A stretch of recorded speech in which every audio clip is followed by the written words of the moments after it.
किमदान उस बिल्डिंग में जाता है जहाँ जे क्योंग रहता है। वहाँ पहुँचते ही किमदान देखता है कि जे क्योंग का जो दरवाज़ा था, फ्लैट का दरवाज़ा वो खुला था। किमदान हैरान होता है और सोचता है कि जे क्योंग ऐसे कैसे अपने फ्लैट का दरवाज़ा खुला छोड़ सकते हैं। अगर कोई अजनबी अंदर घुस गया तो। और किमदान अंदर जाने की कोशिश करता है, तभी सामने से उड़ता हुआ एक टॉवेल आता है जिसे जे क्योंग ने गुस्से में फेंका था।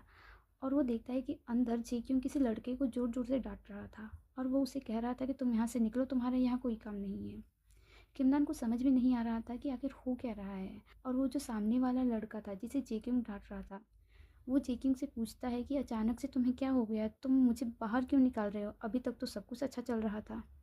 और वो लड़का जेकिंग से चिपकते हुए जेकिंग के प्राइवेट एरिया पे टच करने की कोशिश करता है, जिसे जब किमदान देखता है उसके होश उड़ जाते हैं। वो एकदम हैरान हो जाता है और पैनिक हो जाता है और वो सोचता है कि ये सब मैं क्या देख रहा हूँ। और जब किमदान उस लड़के और जेक्यूंग के बीच हो रही बातों को सुनता है, जहाँ वो लड़का कहता है कि क्या तुम्हें मेरा परफॉर्मेंस अच्छा नहीं लगा, अगर तुम्हें अच्छा नहीं लगा तो मैं दोबारा परफॉर्म करूँगा, मैं तुम्हें खुश करने की एकदम कोशिश करूँगा, ये सब सुनकर किमदान एकदम हैरान था और उसे एहसास हो गया था कि उन दोनों के बीच क्या रिलेशनशिप चल रहा था। और किमदान अपने आप को कोस रहा था और वो कह रहा था मैं कितना स्टूपिड हूँ, मुझे यहाँ पर इतनी रात को अकेले तो आना नहीं चाहिए था। और वो सोचता है क्या मुझे यहाँ से वापस भाग जाना चाहिए।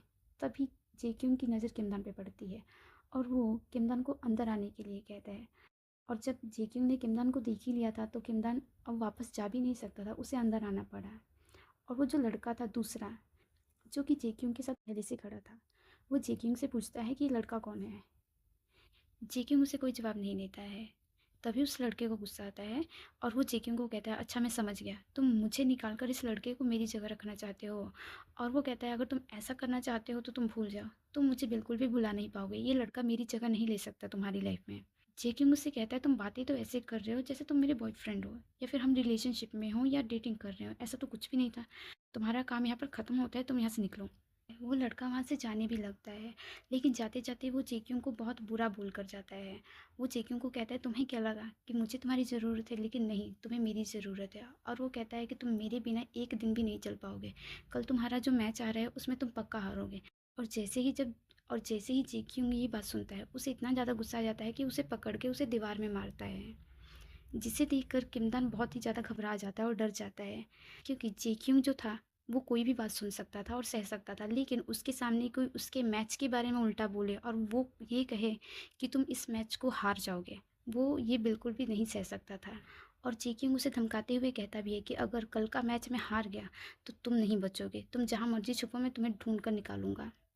जेक्यूंग उसके ऊपर कुछ पैसे फेंकते हैं और वो कहता है कि इन पैसों को उठाओ और यहाँ से निकल जाओ और दोबारा कभी मेरे सामने मत आ जाना। वो किमदान को अंदर आने के लिए कहता है। किमदान अंदर आता है और देखता है कि जेक्यूंग का रूम बहुत बिखरा पड़ा था।